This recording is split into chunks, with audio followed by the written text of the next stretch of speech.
All right. Welcome back, everybody, and welcome new YouTubers. This is Terry, and this is another edition of An Orchid a Day. Actually, it's two orchids today. I'm going to be doing a repotting of a Paphiopedilum that is a multi-floral, and I'm going to be doing a mounting of a species Maxillaria orchid. So let's just jump right into it. All right, first things first, I'm going to introduce you to the plant. As I said, I am repotting a multifloral Paphiopedilum. The tag is Paphiopedilum crossed with Orchid. That is Paphiopedilum Saint Swithin.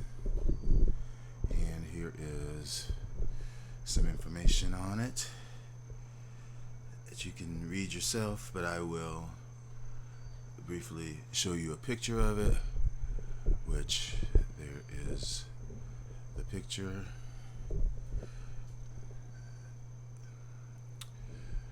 Right there, a beautiful thing, long sepals, nice stripes that it gets from that Paphiopedilum Orchidanum, perhaps even the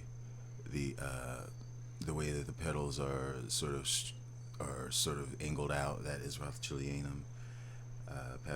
Paphiopedilum philippinensis has the yellow that you can kind of see at the top of the petals. The yellow. It also has that orange colored pouch. But anywho, what it says is that Orchidanum hails from northern Borneo. Hot species, whereas Orchidanum is also in Borneo. No, philippinensis is from the Philippines and northern Borneo. Orchidanum is in Borneo and grows in warm to intermediate climates. These are, I guess they can bloom anytime, but they do bloom most likely in the summer into the fall. It's a long blooming, long lasting flower. I'm going to pot this up in just a mixture of bark and charcoal, and it does say that it does benefit from additional calcium, and this person puts crushed oysters in it. So that's that, and I will, like I said, just get to it, unpotting it, seeing what's going on inside of the pot, and giving it a new home. I'm just going to pot it up in a slightly larger size pot. It only has a couple fans on it. This is the fan that it bloomed off of, and this is the newest fan that has, well, it doesn't have a leaf in there, but I'm just going to get it out of here, and I'll just do it right here, because I have to vacuum out here anyway later.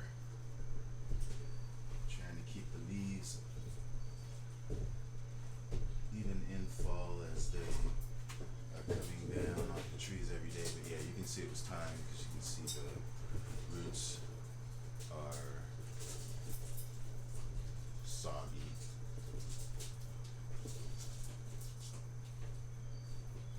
So yeah, they're gonna benefit greatly from this. And this is a good time to do it, as they're going to be settled in to their spot for their winter rest. But it's just a slight winter's rest. I don't give anything a strict winter's rest. Even my deciduous dendrobiums.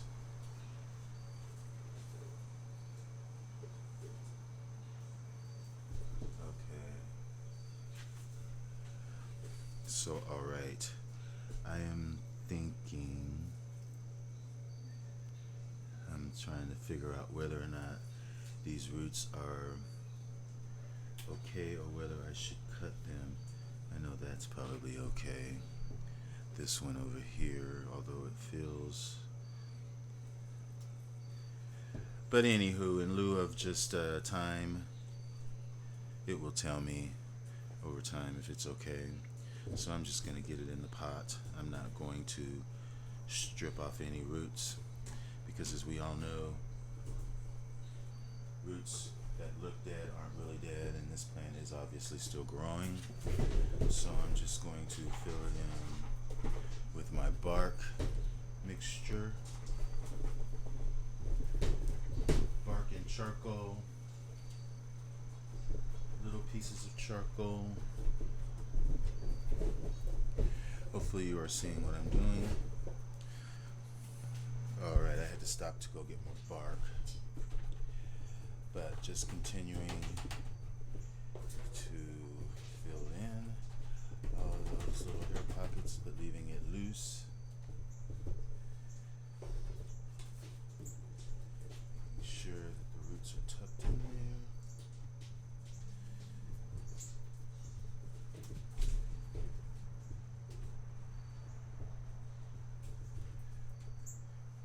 And really, that's pretty much how that's going to be potted up.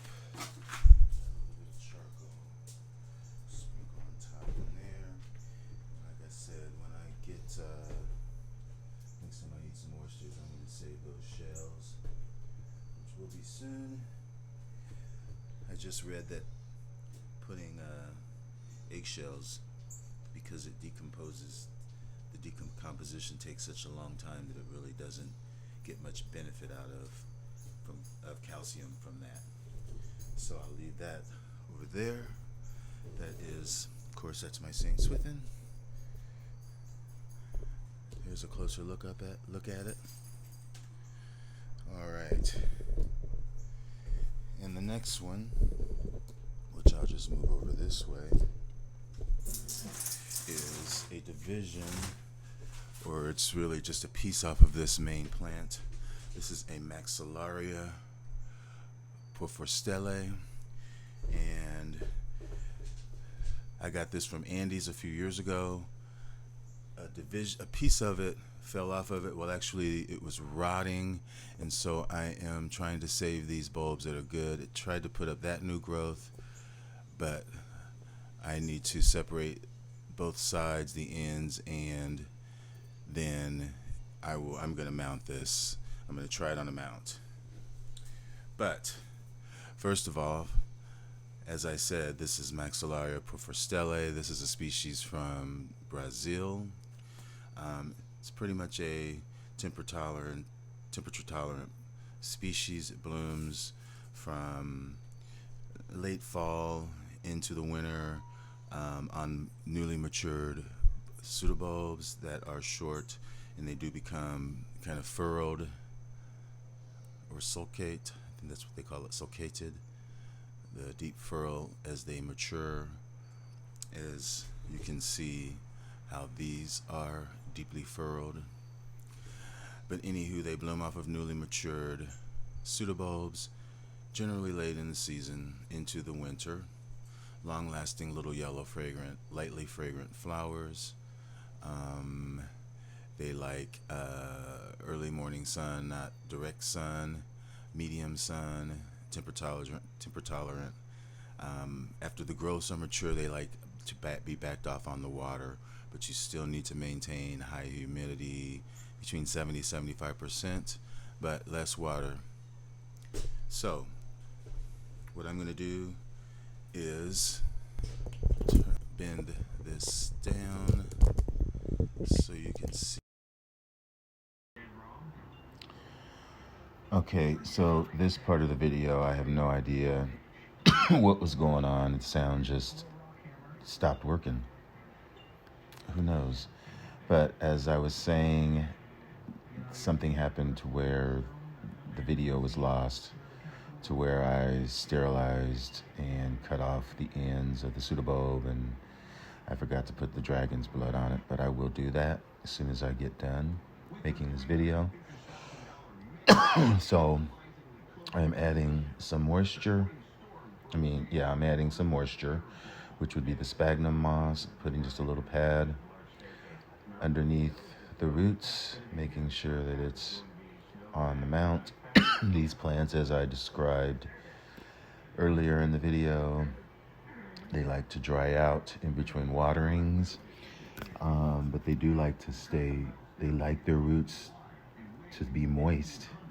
But this time of the year, their newest growths are maturing, so this sphagnum is just a temporary thing, because really I will give them a water once after I mount this, and then I will allow it to dry out completely and will not water it again until I see some growth.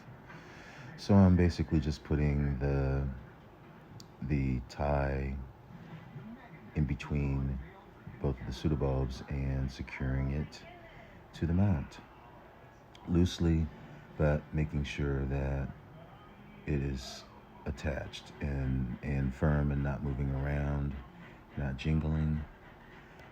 These like medium light, so it will go down in the east side of the greenhouse where it's cooler also, and it will be supplied with daily misting until I see growth. And that's the tag again, porphryostele. It's a species. That's the tag from Andes, from Brazil. And I am saying there are my mounting and my repotting. And thank you all for watching. And enjoy your orchids.